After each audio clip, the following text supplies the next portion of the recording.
I was restoring a 1967 Mustang Fastback when my business partner told me he was buying me out for a fraction of what my share was worth. Jake stood in the doorway of my garage bay, backlit by the afternoon sun, his arms crossed over his chest, and that way he did when he thought he had all the leverage. Behind him, I could see the gleaming showroom floor of Mitchell and Rivera Classic Auto, the business we'd built together over 12 years. "It's not personal, Sophie," he said, using that smooth voice he reserved for difficult customers. "The business just isn't profitable enough to support two owners anymore.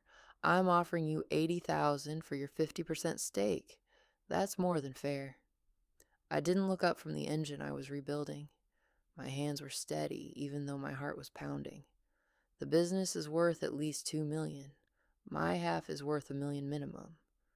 On paper, maybe, but that's not reality.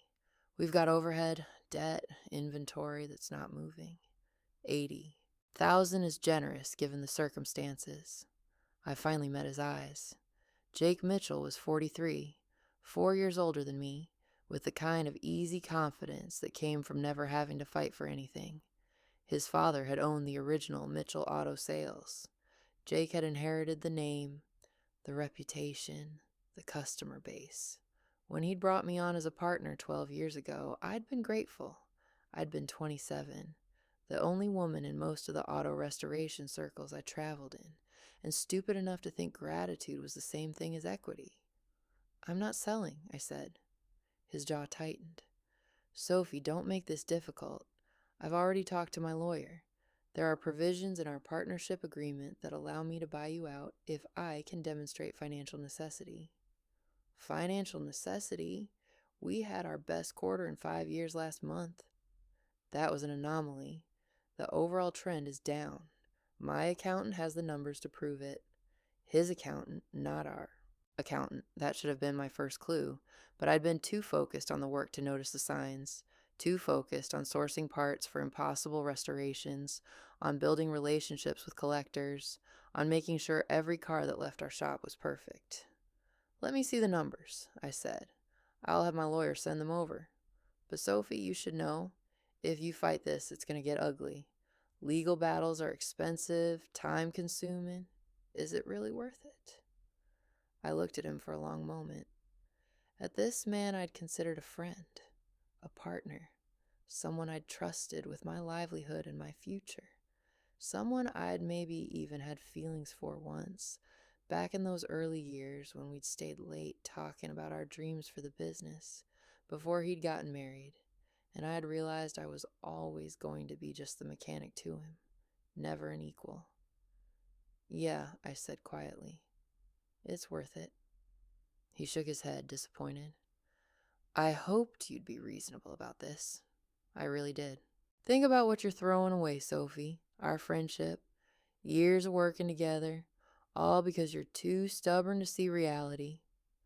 After he left, I sat alone in the garage bay with the Mustang and tried to understand what had just happened. The car was a beauty.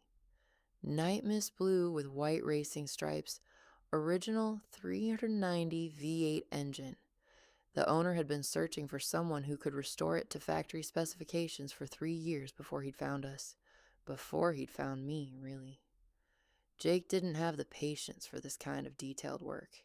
He was better with people, with sales, with the front-facing parts of the business. Or at least that's what I'd always told myself, that we were complementary, that we needed each other. But sitting there in the growing shadows of the garage, I started to wonder what I actually needed Jake for. And more importantly, I started to wonder why he suddenly needed me gone. I went home that night to my small house on the east side of town and pulled out every piece of paperwork I had related to the business. Bank statements, tax returns, partnership agreements, emails. I spread them across my dining room table and started reading. It took me until 3 a.m. to find the first discrepancy. A payment to a vendor I didn't recognize. I cross-referenced it with our inventory system. No corresponding parts received. I dug deeper. By dawn, I'd found 17 similar payments over the past 2 years, each one between $5,000 and $15,000. each one to a different vendor I'd never heard of. Total, $163,000. I sat back in my chair and felt the exhaustion wash over me. Jake wasn't trying to buy me out because the business was struggling. He was trying to buy me out because he'd been stealing from it, and he was afraid I'd notice. The question was, what was I going to do about it? I called in sick to work that morning, the first time I'd done that in 12 years. Instead, I drove to a lawyer's office on the other side of town. Her name was Patricia Ramos, and she'd been recommended by a customer whose divorce she'd handled with ruthless efficiency. Patricia was in her 50s, with silver-streaked hair pulled back in a tight bun and eyes that seemed to see right through nonsense. I laid out everything I'd found. She listened without interrupting, taking notes in precise handwriting. When I finished, she looked up. "Do you have access to the business accounts?" "Shared access, yes." "Download everything. Every statement, every transaction. Going back as far as you can. Do it today before he has a chance to lock you out." "You think he will?" "If he's smart, yes. If he knows you're suspicious, he'll move fast to protect himself." She leaned forward. "Ms. Rivera, what do you want out of this? Do you want to stay in the business with him? Do you want him gone? Do you want your money back?" I thought about that. About 12 years of partnership, of early mornings and late nights, of building something I'd been proud of trusting someone who'd been stealing from me, of all those moments when I'd thought maybe, just maybe, he saw me as more than just the grease monkey in the back, only to watch him treat me like I was disposable. "I want him gone," I said, "and I want what's mine." "Then we need to build a case. Evidence of embezzlement, breach of fiduciary duty, fraud. We need enough that he has no choice but to give you what you're owed." "How long will that take?" "Weeks if we're lucky. Months more likely. And during that time you have to act normal. You can't let him know you're investigating. Can you do that?" I thought about going back to the shop, working alongside Jake like nothing had changed, smiling and nodding while he tried to push me out with his fake numbers and his fake concern. "Yeah," I said, "I can do that." The next day I went back to work. Jake was in his office on the phone with someone. He waved when he saw me, friendly as ever. I waved back and went to my garage bay where the Mustang was waiting. Over the next 3 weeks, I played my part perfectly. I showed up on time. I worked on restorations. I talked to customers. I even sat through a meeting with Jake's accountant, who showed me spreadsheets full of declining revenue and increasing costs. "As you can see," the accountant said, a thin man in his 30s with nervous eyes, "the trajectory isn't sustainable." I studied the numbers. They were creative, I'd give them that. Revenue was real, but categorized in ways that made it look smaller. Costs were inflated with those phantom vendor payments I'd already identified, plus some creative accounting on legitimate expenses. "Where's this vendor located?" I asked, pointing to one of the fake companies. The accountant glanced at Jake. "I'd have to check." "And this one?" "Also, I'd have to check. Seems like we're paying a lot of money to vendors you don't know anything about." Jake jumped in smoothly. "Sophie, the accounting side isn't your strength. That's why we have professionals handling it. You're brilliant with the cars, but let us handle the business side." I nodded slowly, swallowing the anger that rose in my throat. The way he said it, like I was just some mechanic who couldn't understand numbers, like I hadn't been tracking every expense, every customer, every restoration for 12 years. "Right, yeah, you're right." I saw Jake relax slightly, saw him share a look with the accountant that said, "See, she's not going to be a problem." That night I met with Patricia again. I had downloaded every transaction record I could access. She'd brought in a forensic accountant, a woman named Lisa Chen, who looked like she was fresh out of college, but apparently had a reputation for finding money hidden in the most creative places. "This is good," Lisa said, scrolling through the files on her laptop. "Really good. These vendor payments are obviously fake. The companies don't exist in any business registry I can find. And look at this.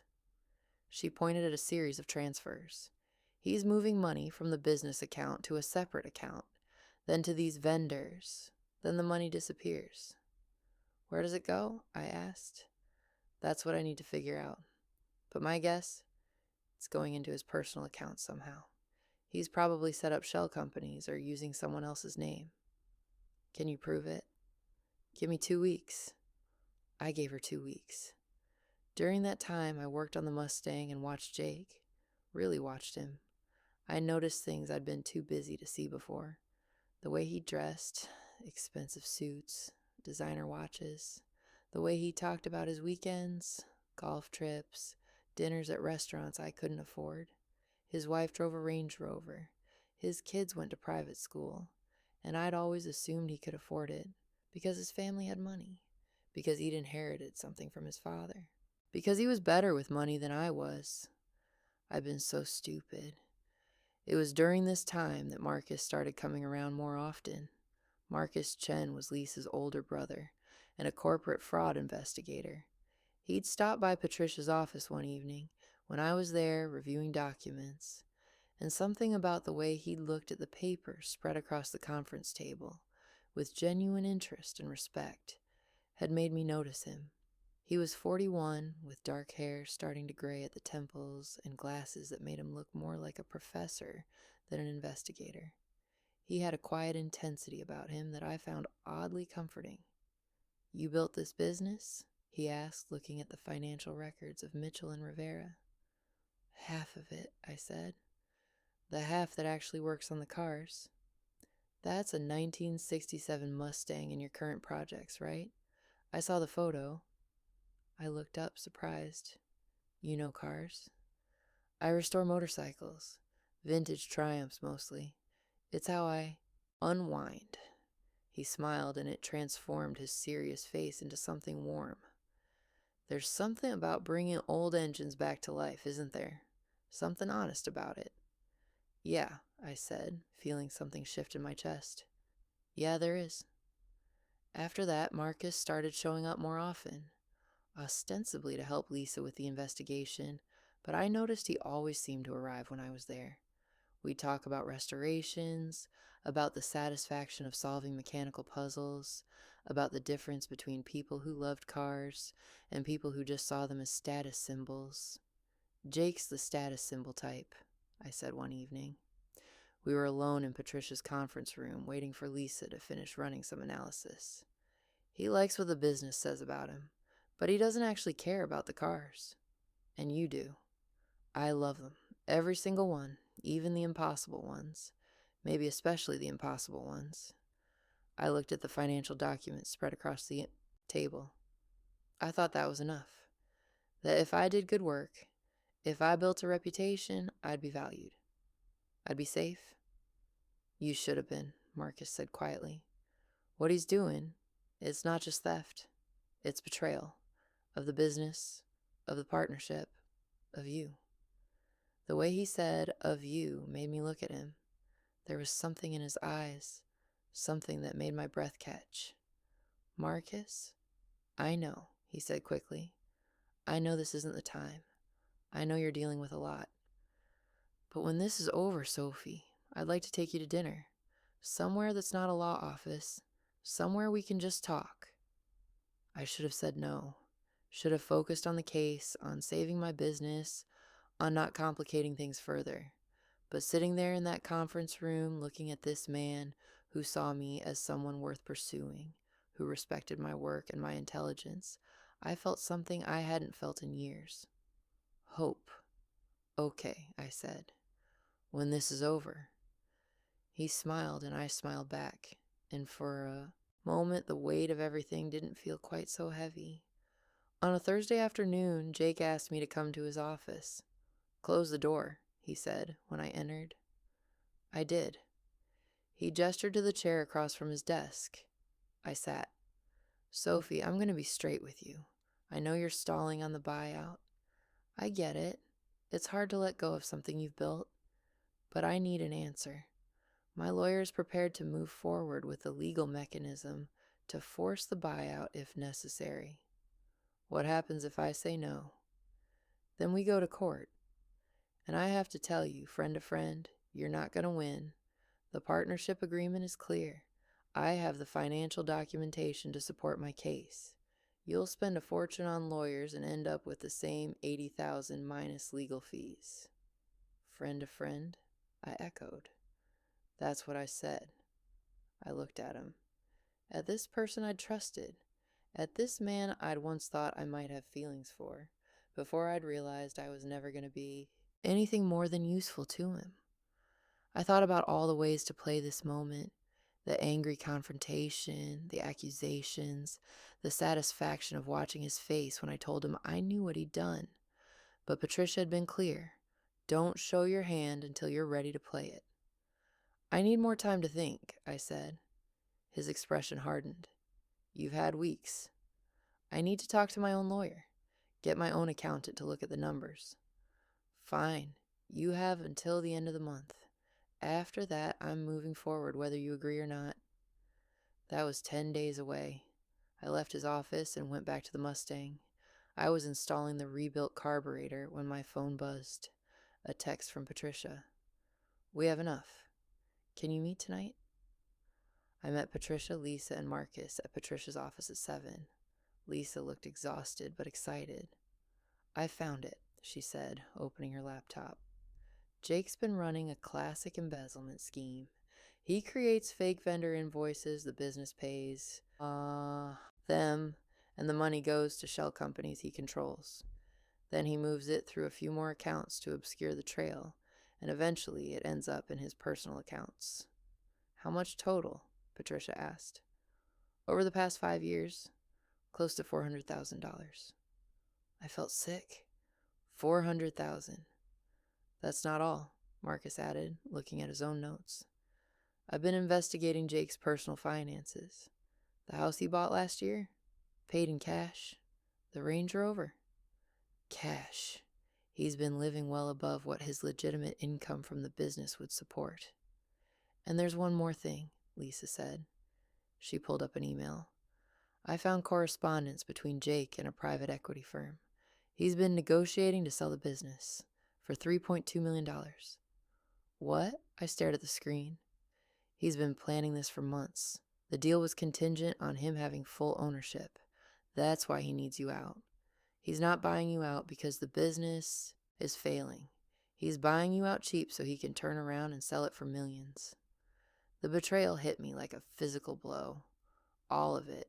The fake financial problems, the lowball offer, the pressure to sell quickly. It had all been calculated. He'd been planning to steal my half of the business and pocket the money. Can we stop the sale? I asked. We can do better than that, Patricia said, and she was smiling. We can take him to court for fraud and embezzlement. We can report him to the authorities, and we can make sure you get what you're actually owed. He'll fight it. He can try, but the evidence is overwhelming. He's been systematically stealing from the company for years. He's attempted to defraud you of your ownership stake, and he's done it all while pretending to be your partner and friend. Patricia leaned forward. Sophie, you have him. Completely. The question is, what do you want to do with that?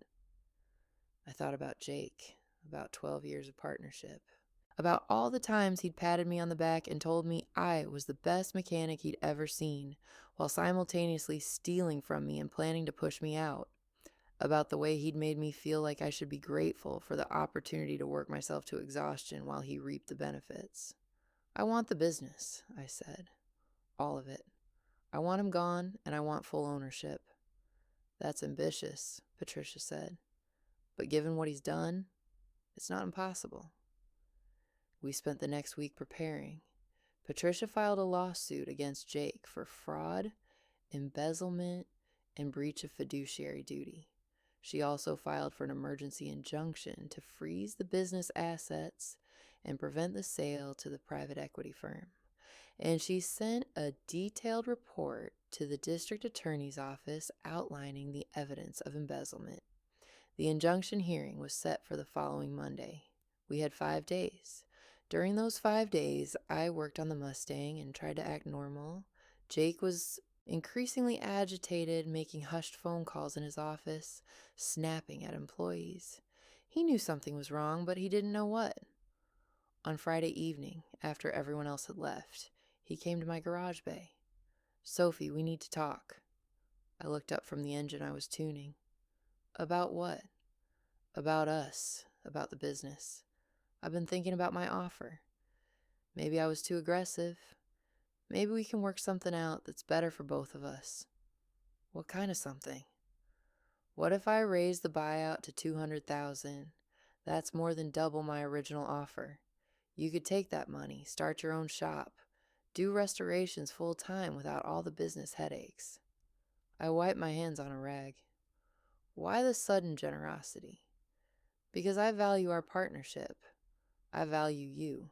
I don't want this to end badly." He was scared. He could sense something coming, but he didn't know what. And he was trying to close the deal before whatever it was hit. "I'll think about it," I said. "Sophie, I need an answer. The end of the month is Monday. I need to know where we stand." "Then you'll know on Monday." He left frustrated, and I went back to work with my hands shaking. Just a little longer. Just 3 more days. Marcus came by that evening. We sat in my garage bay with the Mustang between us, and he brought coffee from the place down the street that I liked. "How are you holding up?" he asked. "I'm terrified," I admitted. "What if something goes wrong? What if the judge doesn't see it our way? What if Jake somehow gets out of this?" "He won't. The evidence is too strong." "But what if he does? What if I end up with nothing?" Marcus reached across and took my hand. His was warm and steady. "Then you start over. You're brilliant, Sophie. You're talented and hardworking, and you've built an incredible reputation. Even if the worst happens, you'll land on your feet." "That's easy for you to say." "No, it's not. I know what it's like to lose something you've built. My first business failed spectacularly. I lost everything. My savings, my apartment, my confidence. I thought I was done." He squeezed my hand. But I wasn't. I rebuilt, and I'm better for it. Stronger. More careful about who I trust. "Is that why you became a fraud investigator?" "Part of it. I wanted to help people like me. People who trusted the wrong person and paid the price." He smiled. "But mostly I do it because I'm good at it, and because there's something satisfying about catching people who think they're too smart to get caught." "Jake thinks he's too smart." "Jake's an amateur. He got sloppy, left trails, didn't cover his tracks well enough. He thought because you were focused on the cars, you'd never notice the money. He underestimated you." "Everyone underestimates me," I said quietly. "I'm used to it." "I don't," Marcus said. "I think you're extraordinary." I looked at him, at this man who'd somehow become important to me over the past few weeks. "Marcus, when this is over, I know, dinner, I'm holding you to that. What if I'm not good company? What if I'm just broken and bitter and angry? Then we'll be broken and bitter and angry together." He smiled. "I'm not going anywhere, Sophie. Win or lose on Monday, I'm still going to want to have dinner with you, and breakfast, and every meal in between if you'll let me." Something warm bloomed in my chest, something that felt like possibility. "Okay," I said. "Okay." Monday arrived cold and gray. The hearing was at 9 in the morning. I dressed in the one suit I owned, a navy blue thing I'd bought for my father's funeral 3 years ago. I met Patricia outside the courthouse. "Ready?" she asked. "No, but let's do it anyway." Jake was already inside with his lawyer, a sharp-looking woman in her 40s who looked both expensive and irritated. Jake looked worse than I'd ever seen him. Pale, drawn, with circles under his eyes. The hearing took 3 hours. Patricia presented the evidence methodically. The fake vendor payments, the shell companies, the trail of money from the business to Jake's personal accounts, the emails with the private equity firm, the proof that Jake had deliberately misrepresented the business's financial health to pressure me into a lowball buyout. Jake's lawyer tried to argue that the vendor payments were legitimate mistakes in bookkeeping, that the shell companies were for tax planning purposes, that the private equity discussions were exploratory and not concrete plans. But the evidence was too strong. Lisa had done her job too well. Every payment traced back to Jake. Every shell company led to accounts he controlled. Every piece of the puzzle fit together perfectly. The judge listened to everything, reviewed the documents, and made his ruling. "I'm granting the emergency injunction," he said. "All business assets are frozen pending a full trial on the fraud and embezzlement claims. The proposed sale to the private equity firm is blocked. And Mr. Mitchell, I'm ordering you to have no contact with the business or its assets until this matter is resolved." Jake's face went white. His lawyer started to argue, but the judge cut her off. "This is not a close call. The evidence of financial misconduct is substantial and troubling. A full investigation is warranted. We'll schedule a trial date within 60 days. As we left the courthouse, I saw Jake standing on the steps, his lawyer talking urgently in his ear. He looked at me, and for a moment I thought he might say something. Apologize, maybe, or try to explain. But he just turned away and walked to his car. Patricia put a hand on my shoulder. "This is just the beginning. The trial will be harder, but we'll win." "How can you be sure?" "Because he's guilty, and we can prove it. That's all we need." The next 60 days were intense. The district attorney's office opened a criminal investigation into Jake's embezzlement. The private equity firm, furious that they'd almost been caught up in a fraud scheme, pulled out completely and issued a statement about their commitment to ethical business practices. Jake tried to negotiate. His lawyer called Patricia almost daily with settlement offers. First, he'd give me the business for nothing if I dropped the criminal complaints. Then he'd pay me $1 million. Then he'd leave the state and never bother me again. Patricia refused every offer. "We're going to trial. He needs to face consequences." I kept working on the Mustang. It became my anchor, my way of staying sane while everything else was chaos.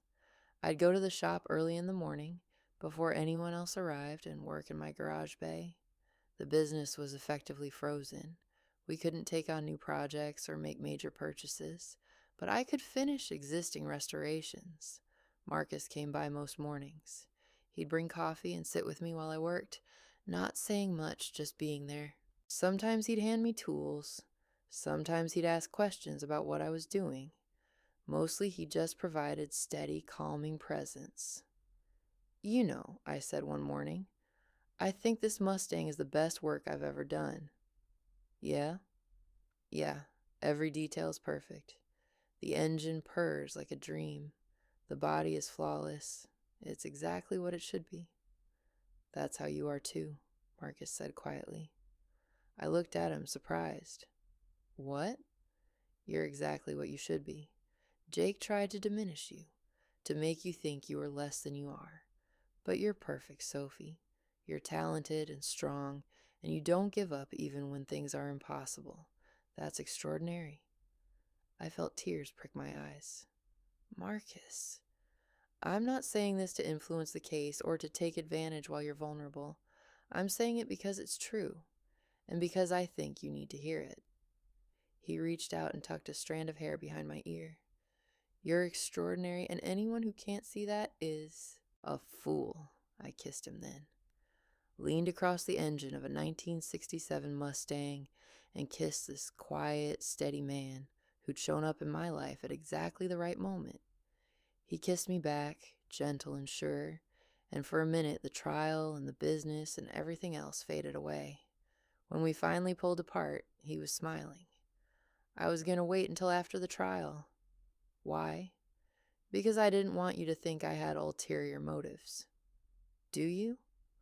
"Only the motive of wanting to spend as much time with you as possible." I laughed, and it felt good, like something inside me that had been locked tight was finally loosening. The trial started in early December. It lasted a week.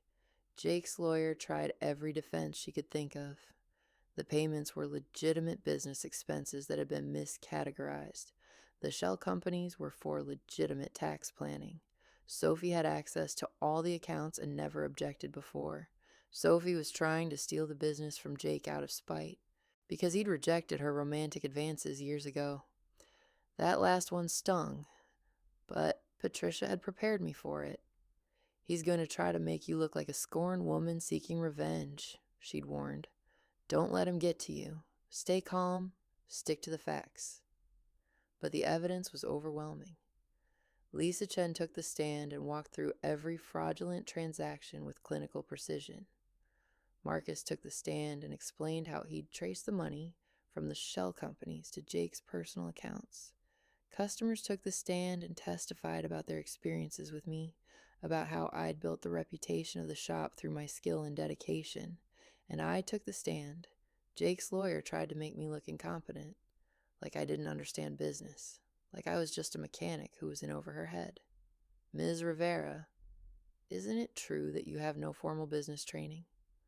"I have 12 years of experience running this business." "But no degree in business or accounting?" "No. I have a degree in mechanical engineering, and I've been working on cars since I was 14 years old. My father owned a repair shop. I learned from him."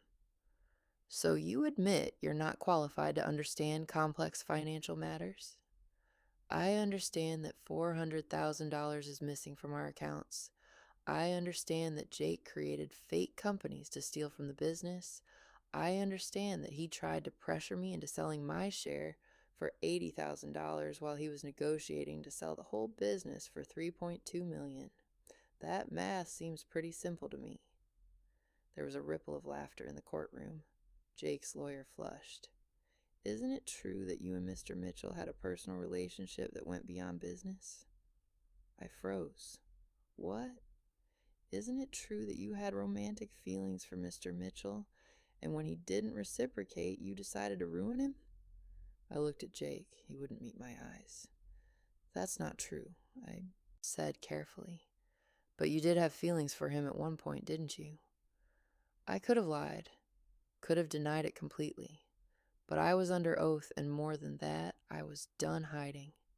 Years ago, when we first started the business, I thought maybe there was something between us, but that ended when he got married, and it has nothing to do with this case. Are you sure? Because it seems like... I'm sure, I said firmly.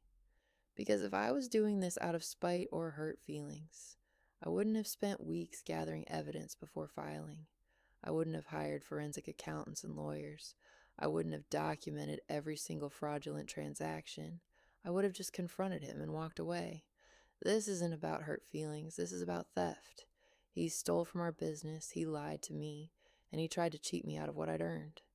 That's what this is about. Patricia stood up. "Your Honor, I'd like to redirect." The judge nodded. "Ms. Rivera, when did you first suspect something was wrong with the business finances?" "About 2 months ago. Jake came to me with a buyout offer, and something felt off about it. We just had a great quarter. I couldn't understand why he was claiming we were struggling." "And what did you do?" "I went home and looked through all our financial records. That's when I found the payments to vendors I didn't recognize." "And then what?" "I hired a lawyer. I hired a forensic accountant. I documented everything. I built a case based on facts and evidence, not emotion." "Thank you, Ms. Rivera." The jury deliberated for 6 hours. When they came back, the forewoman read the verdict. "On the count of fraud, we find the defendant guilty. On the count of embezzlement, we find the defendant guilty. On the count of breach of fiduciary duty, we find the defendant guilty." I heard the words but couldn't quite process them. Guilty on everything. Jake slumped in his chair. His wife, sitting in the gallery, started crying. His lawyer put a hand on his shoulder, but he shook it off. The judge scheduled sentencing for the following month. In the meantime, the civil judgment was clear. Jake had to repay every dollar he'd stolen, plus damages, and his ownership stake in the business was forfeit. I walked out of that courtroom owning 100% of Mitchell and Rivera Classic Auto. or as I decided to rename it, Rivera Classic Restorations.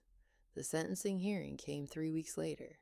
Jake got 3 years in prison, eligible for parole after 18 months. He had to pay back the $400,000 he'd stolen, plus another $200,000 in damages. His lawyer made a statement about how he'd made mistakes but was a good man who'd gotten in over his head. I didn't stay to listen. I had work to do. Rebranding the business took 3 months. I kept most of the staff. They'd been loyal to me, not to Jake, and hired 2 more mechanics to help with the workload. The Mustang restoration was finished and delivered to a client who cried when he saw it. Word spread about what had happened, and suddenly I had collectors from across the country calling. They wanted to work with the woman who'd stood up to her crooked partner, who'd fought for what was hers and won. The private equity firm reached out again 6 months after the trial. Wanted to know if I'd reconsider selling. Their offer was even higher this time. $4 million for the business? I declined. This business was mine now, built on my terms, and I wasn't giving it up to anyone. Marcus and I went on that dinner date, and then another, and another. Within 6 months, he'd moved into my house. We'd spend evenings in my garage, him working on his vintage Triumph motorcycle while I restored cars, both of us comfortable in the companionable silence of people who understood each other's passions. Within a year, he proposed in my garage bay, kneeling next to a 1969 Camaro I was restoring. "I know this isn't traditional," he said, holding out a ring, "but nothing about us has been traditional, and I can't imagine spending my life with anyone else. You're the strongest, most determined person I've ever met. You're brilliant and talented, and you don't take any nonsense from anyone. Will you marry me?" I said yes with grease under my fingernails and tears in my eyes. We got married in the shop, surrounded by classic cars and the people who'd stood by me through everything. Patricia was there, and Lisa, my employees, customers who'd become friends, Marcus's family who'd welcome me with open arms, my small chosen family. Jake sent a letter from prison. I didn't read it. Whatever he had to say didn't matter anymore. He'd made his choices. I'd made mine. And I was happy with how things had turned out. 2 years after the trial, I stood in my shop, no one else's, and looked around. 5 mechanics working in the bays, including 2 other women I'd mentored. A showroom full of stunning restorations, a reputation that brought collectors from across the country and even internationally, a business that was profitable and growing and entirely, completely mine. And Marcus, walking through the door with coffee and that smile that still made my heart skip. "Hey," he said, handing me the cup. "How's the Corvette coming?" "Almost done. Want to hear it run?" "Always." I started the engine, and the sound was perfect. Pure. Exactly right. Sometimes I thought about that afternoon when Jake had stood in my garage bay and told me I was being bought out, about how powerless I'd felt in that moment, how scared. And then I thought about everything that had happened since: the investigation, the trial, the victory, the rebuilding, the love I'd found with Marcus, the business I'd transformed into something even better than before. Jake had underestimated me, thought because I was quiet and focused on my work, I'd be easy to push aside. Thought because I didn't have an MBA or come from money or play his political games, I wouldn't fight back. He'd been wrong, spectacularly, completely wrong, and he'd paid the price for that mistake. But more than that, his betrayal had forced me to stand up for myself in ways I'd never had to before.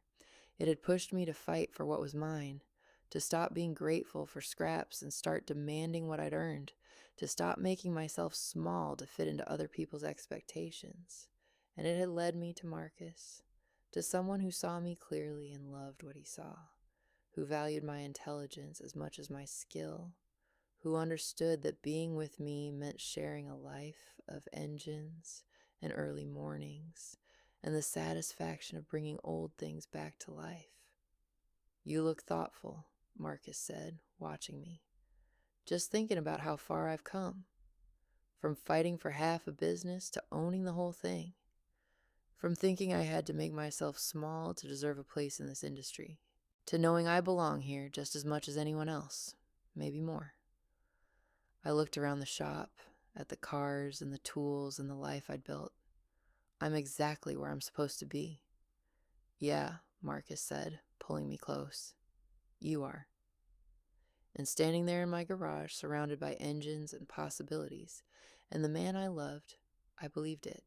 Some people steal because they're desperate. Others steal because they think they're entitled to more than they've earned. Jake had been the second type. He'd looked at what we'd built together and decided he deserved all of it, that I was just a skilled pair of hands, easily replaced, not worth compensating fairly. He'd been wrong about that, about me, about everything. And in the end, his greed had cost him everything while giving me more than I'd ever imagined possible. The business he'd tried to steal became fully mine. The reputation he'd tried to ride became solely mine to build on. The future he'd tried to shape around his desires became mine to design. I didn't destroy him out of revenge. I simply refused to let him destroy me. I documented the truth, presented it clearly, and let the consequences unfold naturally. That's what justice looks like. Not vengeance, not cruelty, just accountability. That's the thing about betrayal. It teaches you who you really are. When someone you trust tries to take everything from you, you discover whether you'll fold or fight, whether you'll accept their narrative or build your own. I chose to fight. I chose my own narrative. I chose myself. And that choice led me here, to a business I loved, a partner who valued me, and a life built entirely on my own terms. Jake got 3 years in prison and a felony record. I got freedom and vindication and the satisfaction of knowing I'd beaten him at his own game. Some people might say I should forgive him, that holding on to anger is toxic, that I should let it go and move on. But I wasn't holding on to anger. I was holding on to boundaries. I was holding on to the knowledge that some betrayals don't deserve forgiveness, only consequences. I was holding on to the certainty that I had every right to protect what was mine. And if that made me unforgiving or harsh or cold, so be it.